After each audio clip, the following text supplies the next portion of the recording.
Average function की बात करेंगे आज हम लोग। एवरेज कैसे निकालेंगे? अगर आपको एक्सेल में एवरेज निकालना होगा तो आप इसके लिए एवरेज फंक्शन का यूज करेंगे। डेटा यहाँ पर दिया हुआ है, डेटा के माध्यम से हम लोग यहाँ पर एवरेज निकालने वाले हैं। तो इक्वल टू एवरेज, ये एवरेज एक बार मैं पहले भी आप लोगों को बता चुका हूँ। इक्वल टू एवरेज आपको लिखना है, ब्रैकेट स्टार्ट करने हैं और इसका सेल रेंज या फिर एड्रेस दोनों इसमें हम लोग यूज कर सकते हैं।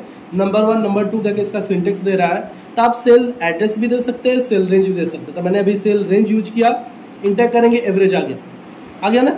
आप चाहो तो छोटा नंबर लेकर एक कैलकुलेट करके देख सकते हो कि इसका एवरेज कितना आ रहा है। तो देखिए मैंने अभी जो नंबर लिया है 5 2 7 7 2 9 9 3 12 4 16 16 में हम लोग डिवाइड कर देंगे 5 से, तो कितना होगा? सही है, ठीक है। दूसरा तरीका एवरेज निकालने का कि हम लोग सेल रेंज का की जगह पर सेल एड्रेस का यूज कर सकते हैं। पहला सेल एड्रेस, दूसरा सेल एड्रेस, तीसरा, चौथा, पांचवा, ऐसे हम लोग मल्टीपल सेल एड्रेस ऐसे दे सकते हैं। या फिर रेंज कॉमा देकर, या तो कॉमा देकर या फिर क्लोन साइन। तो क्लोन साइन करने का मतलब रेंज बनाना, कॉमा देने का मतलब सेल एड्रेस देना।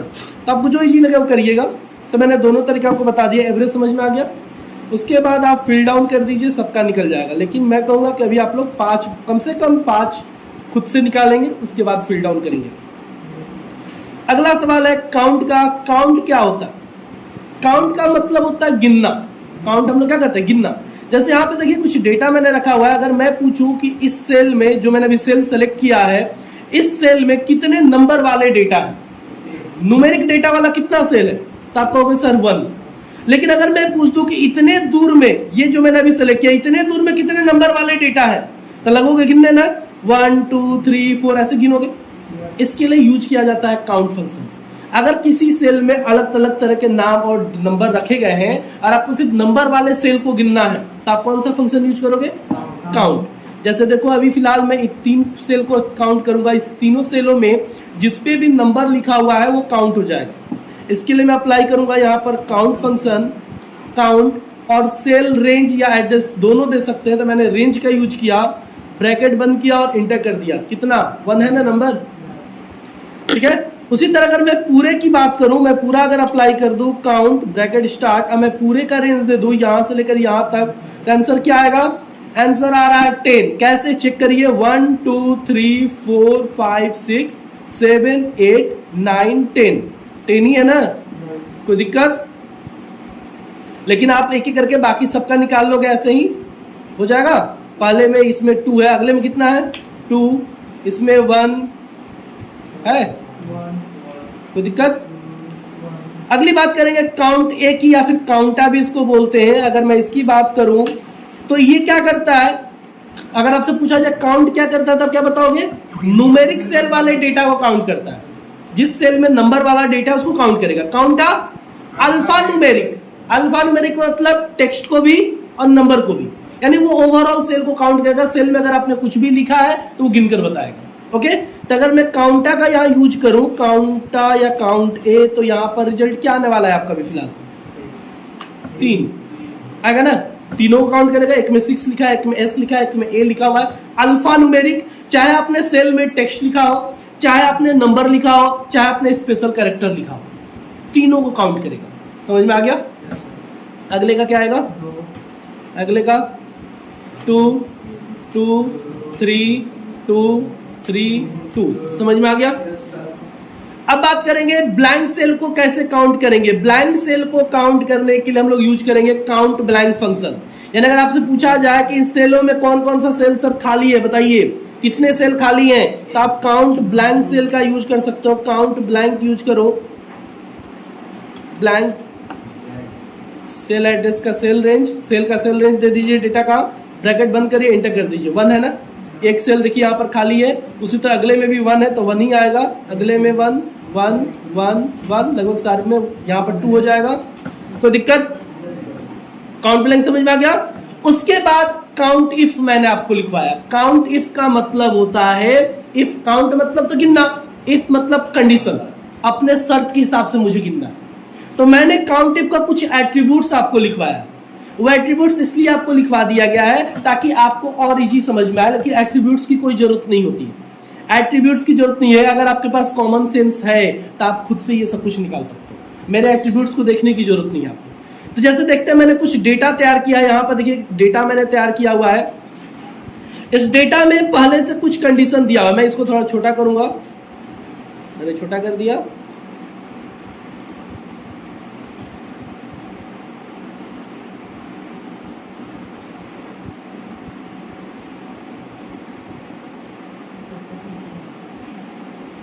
ये देखिए, ये मैंने डेटा तैयार किया है जिसमें काउंट इफ आपको निकालना है।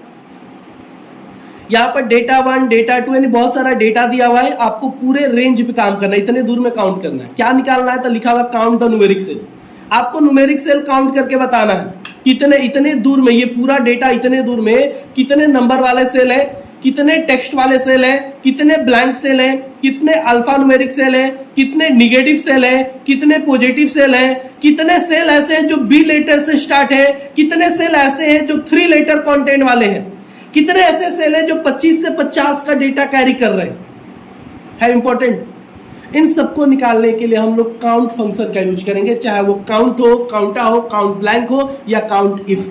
ठीक है, तो देखते हैं इसको कैसे सॉल्व करते हैं। मैंने सारा एट्रीब्यूट्स आपको लिखवा दिया ऑलरेडी, बस देखिए कैसे इसको सॉल्व करेंगे। थोड़ा सा मैं छोटा कर दूं ताकि कटे ना।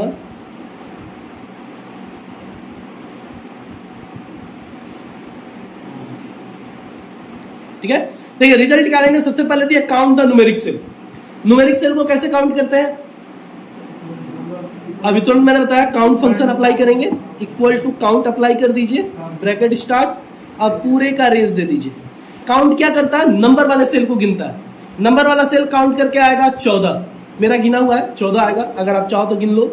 1 2 3 4 5 6 7 8 9 10 11 12 13 14 है 14। कोई दिक्कत है किसी को? अगला है textual cell. Count the textual, यानी सिर्फ उस सेल को काउंट करो जिसके अंदर टेक्स्ट है, यानी ABCD अल्फाबेट्स लिखे हुए हैं। ये कैसे करोगे? नहीं, काउंटा तो अल्फा न्यूमेरिक को काउंट करता है। अगला वाला ये चौथा नंबर वाला काउंटा से होगा। काउंटर अल्फा न्यूमेरिक सेल होता तो मैं यहां पर काउंटा यूज करता, काउंटा या काउंट ए, अब पूरे का सेल रेंज ऐसे। टोटल 22 है, गिन सकते हैं। 3 1 4 5 6 7 8 9 10 11 12 13 14 15 16 17 18 19 20 21 22 23 24 25 25 हो गया। हाँ अच्छा, मैंने 3 छोड़ दिया है इसीलिए ना। हाँ, ये 3 छूट गया था, बोला आप लोगों ने नहीं, पहले गलतियां खोज रहे थे मेरी। ठीक है, 25 सही है। अब हमने यहाँ पर देखिए नंबर वाले सेल को मैंने काउंट कर दिया, यहाँ पर अल्फा न्यूमेरिक वाले को काउंट कर दिया, लेकिन ये सवाल है अगला, सिर्फ टेक्स्ट वाले सेल को गिनना है जिसके अंदर आपने सिर्फ टेक्स्ट रखा है। तो इसके लिए लगेगा कंडीशन, या कंडीशन की बात आ गई तो मैंने एक एट्रीब्यूट्स आपको लिखवाया है टेक्सुअल सेल को काउंट करने के लिए। मैंने एक फॉर्मूला आपको लिखवाया, यानी लगेगा तो काउंट इफ, लगेगा तो काउंट इफ, लेकिन टेक्स्ट के लिए क्या यूज करते हैं मैंने आपको लिखवा दिया। इसके लिए क्या करना है, स्क्रीन पे सब लोग देखेंगे, काउंट इफ ब्रैकेट स्टार्ट सबका सेल रेंज, देखिए मैंने सबका सेल रेंज दे दिया, कॉमा, इन्वर्टेड कॉमा के अंदर आपको एस्ट्रिक साइन दे देने हैं। एस्ट्रिक साइन देकर ब्रैकेट बंद कर दीजिए। एस्ट्रिक का मतलब यहाँ पर टेक्स्ट है, यानी जितने भी टेक्स्ट होंगे उसको ये गिनकर बता देगा। ठीक है, इंटर जैसे मैं करूंगा 11, देखिए नंबर वाले सेल 14 और टेक्स्ट वाले सेल 11, तो टोटल अल्फा न्यूमेरिक 25 सही तो आया है, गिनने की भी जरूरत नहीं पड़ा। कोई दिक्कत है? अगला काउंट ब्लैंक, ब्लैंक सेल को आपको काउंट करना है कि कौन कौन से ब्लैंक सेल है, तो आप यहां लगाएंगे count blank formula. Count blank function का यूज करिए, सेल को पूरे सेल रेंज दे दीजिए, ब्रैकेट बंद कर दीजिए, इंटर, जितने भी ब्लैंक सेल होंगे आ जाएंगे 20। 1 2 3 4 5 6 7 8 9 10 11 12 13 14 15 16 17 18 19 20 सही है, यानी गिनने वाला काम हमारा एक्यूरेट होता जा रहा है। अगला सवाल आ गया, count the negative cell. Negative cell को कैसे काउंट करेंगे? निगेटिव सेल को काउंट करना है, यानी जो सेल माइनस डेटा को कैरी कर रहा है। तो सबसे पहले बताओ निगेटिव सेल कहते किसको है? ऐसे ही डिफाइन करेंगे माइनस वाले को, वह नंबर जो 0 से छोटा हो। कंडीशन बनाएंगे ना, अब कंडीशन में ये नहीं लिखेगा जो माइनस है सर उसको कर दीजिए, ऐसा तो नहीं करेंगे। तो जो डेटा जो यानी जो नंबर 0 से छोटा वो निगेटिव नंबर है, और जो 0 से बड़ा है वो पॉजिटिव नंबर है। तो यहां पर मैं लगाऊंगा count if. Count if bracket start सबका सेल रेंज, ये पूरे का cell range, comma inverted comma के अंदर लेस देन जीरो दे दिए, ब्रैकेट ऑफ किए, इंटर। टोटल 5 है। अब देखिए टोटल नंबर मेरे पास 14 है, 14 में से 5 निगेटिव, तो 9 पॉजिटिव होना चाहिए, तो मुझे गिनने की जरूरत नहीं पड़ेगी क्योंकि अगला मुझे पॉजिटिव नंबर निकालना है। तो पॉजिटिव मतलब greater than 0 equal to count if bracket start सबका cell range, comma inverted comma, और यहां पर देंगे ग्रेटर देन 0 ब्रैकेट ऑफ, हो जाएगा। इंटर करेंगे 9, 9 5 14 सही आ गया। किसी को कोई डाउट है तो पूछ सकता है।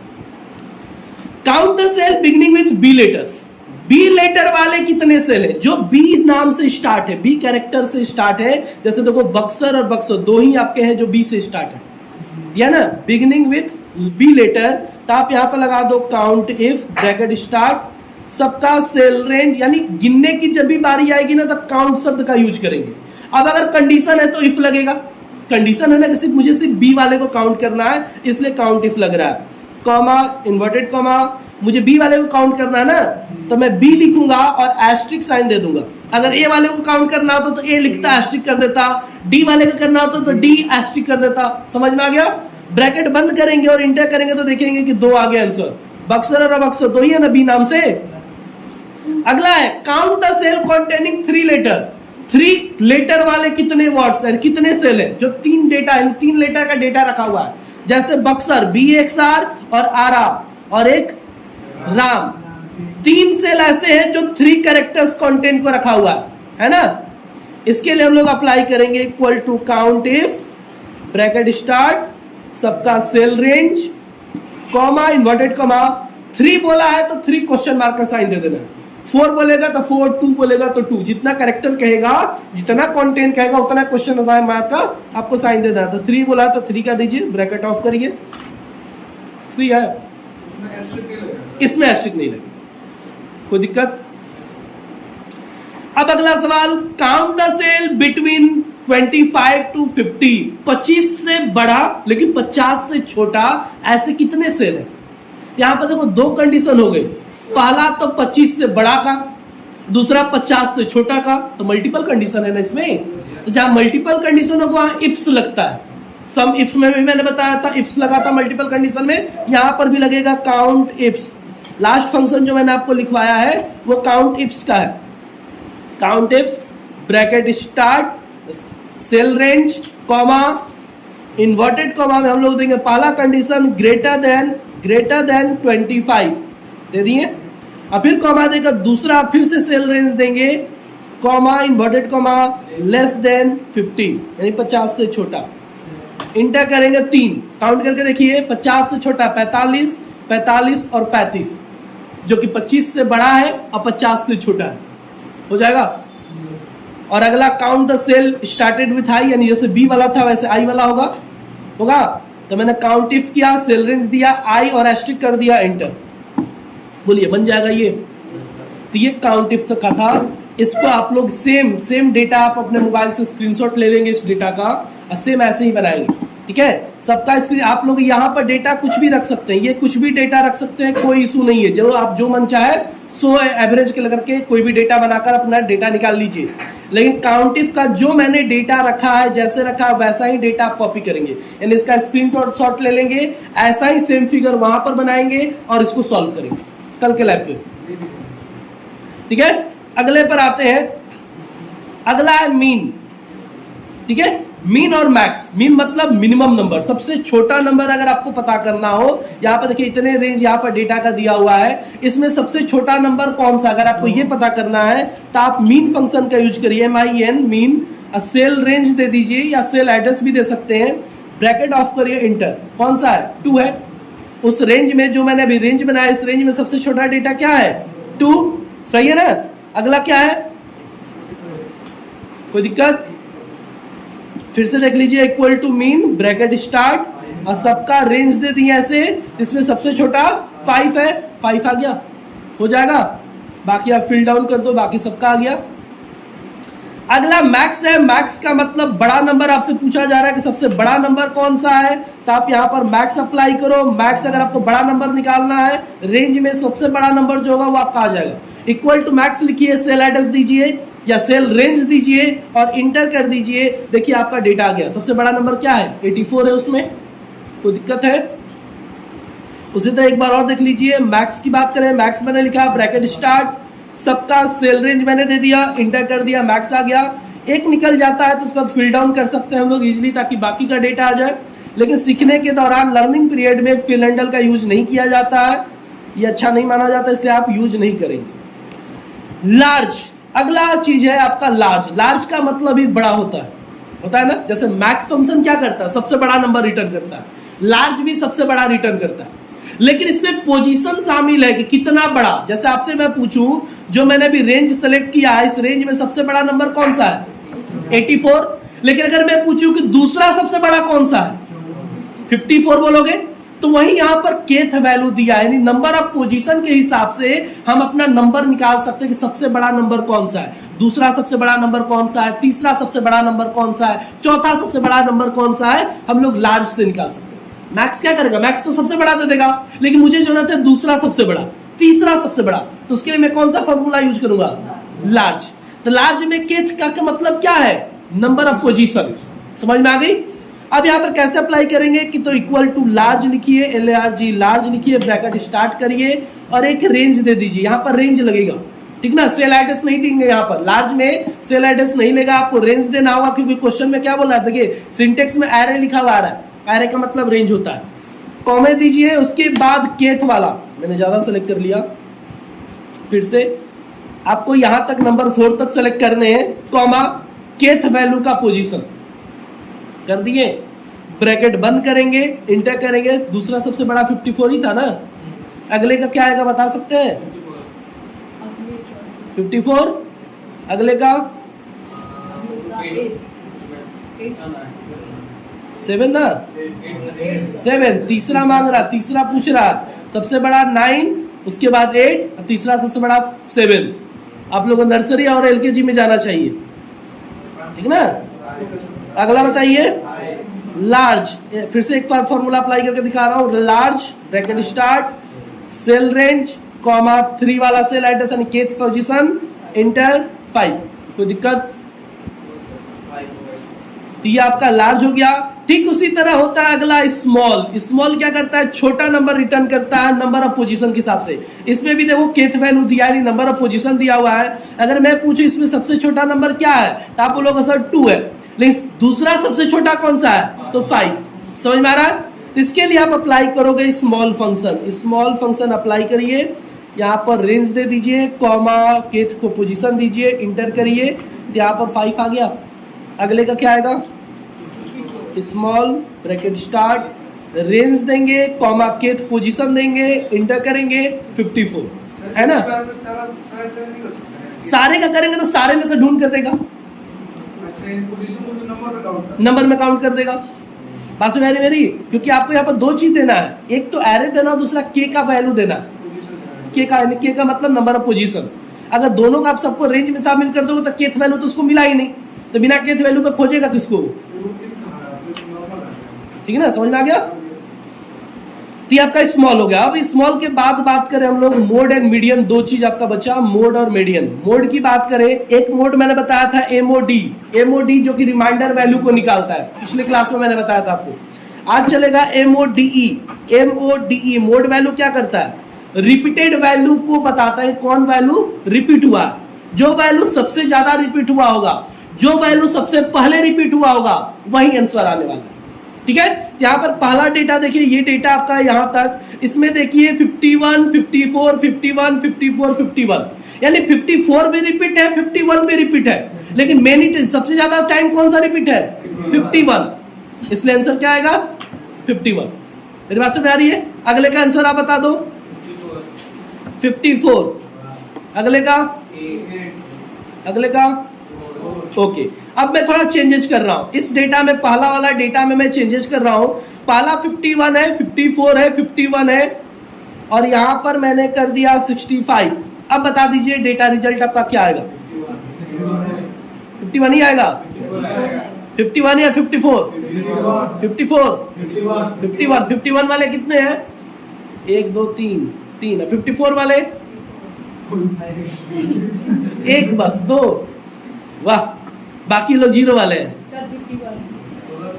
51 आएगा। क्यों 51 आ रहा है, समझो इस चीज को। यहाँ पे देखो ये जो डेटा है इसमें दोनों वैल्यू दो बार रिपीट है, 51 भी 2 बार है, 54 भी 2 बार है। अब मैंने कहा था जो सबसे ज्यादा बार रिपीट हो और जो सबसे पहले रिपीट हो, तो सबसे पहले कौन रिपीट हो रहा है? 51 रिपीट हो रहा है। 2 टाइम तो दोनों बार रिपीट, दोनों रिपीट है, लेकिन जो सबसे पहले रिपीट हो रहा है, सबसे पहले कौन रिपीट हो रहा है? 51। देखो 51 अपने आप को सर्च करेगा तो सबसे पहले उसको 51 मिल गया। अगर 51 नहीं रहता तो 54 को मौका मिलता है कि उसको सर्च करेगा। जाओ तुम देख लो तुम भी रिपीट हो रहे हो कि नहीं हो रहे। मेरी बात समझ आ रही है? तो यहाँ पर दोनों अगर वैल्यू रिपीट हो रहा है तो देखा जाएगा कौन सबसे पहले रिपीट हुआ। तो पहले कौन रिपीट हो रहा है? 51, उसके बाद 54 रिपीट हो रहा है। ओके, इसलिए 51 आंसर आएगा। मोड समझ में आ गया? अगला है मीडियन। मीडियन क्या करता है?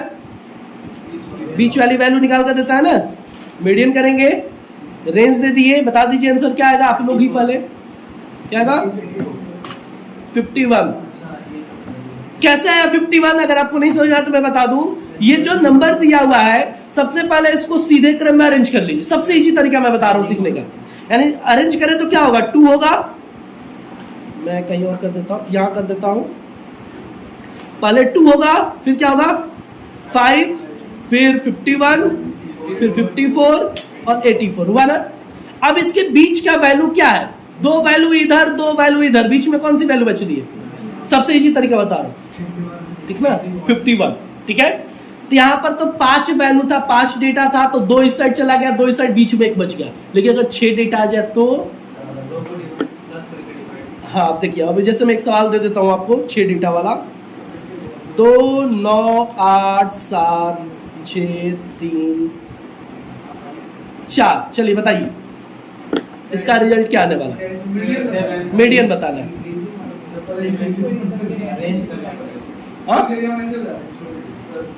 अगर मैं अरेंज करूं तो अरेंज भी कर देता हूं मैं आप लोग के लिए। 2 3 4 6 7 8 9 मैंने अरेंज कर दिया।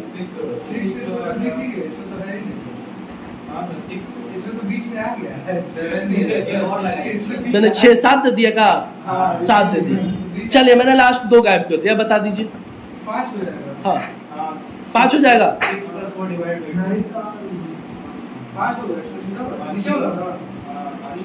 नीचे वाला हो चाहे ऊपर, बात तो वही है ना। इसका डेटा 6 डेटा है, 6 है तो 3 तो इधर आ जाएगा, 3 इधर आ जाएगा, तो बीच की वैल्यू क्या होगी? खाली 7.5 हो जाएगा। ठीक है, कैसे हुआ समझिए। पहले डेटा को सही क्रम में अरेंज करिए। 2 3 6 7 8 9 है ना। अब देखिए 3 इधर चला गया, 3 इधर चला गया, चला गया ना। 3 इधर भी, 3 इधर भी, बचा कौन? बीच में तो कोई वैल्यू है ही नहीं, तो बीच वाले दोनों वैल्यू के ले लीजिए।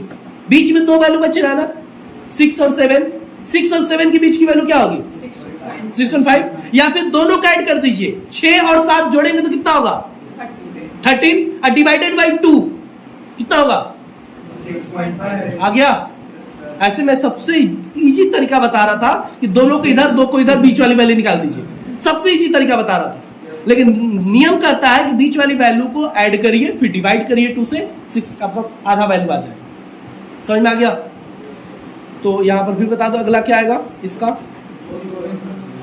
हाँ नहीं आया तो पूछ सकते हैं। इसका रिजल्ट बताइए, इसका क्या आएगा? बोलिए।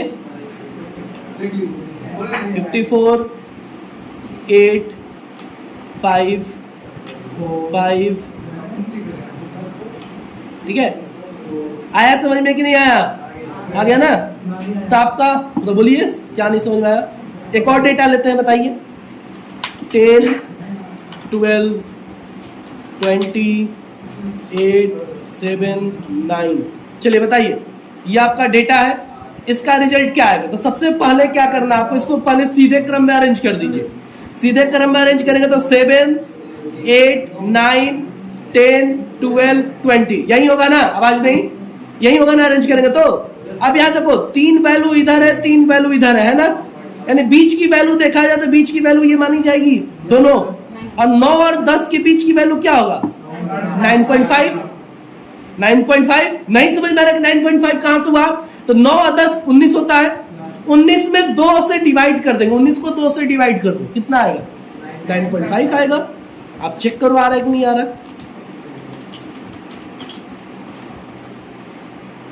देखो तो कंप्यूटर में तो इजीली हो गया, लेकिन आपको हैंड से आना चाहिए। कहा जाता है इसीलिए कि जिसका मैथ वीक है उसको एक्सेल बहुत कम समझ में आने वाला है, और भी एडवांस एक्सेल पढ़ाया जाता है एकदम ही नहीं आने वाला है ना, तो इसलिए थोड़ा सा ध्यान देंगे पेन एंड पेपर पे भी। चलिए आपका स्टैटिकल फंक्शन क्लियर। अब चलेगा अगले क्लास में डेट एंड टाइम फंक्शन। तब के लिए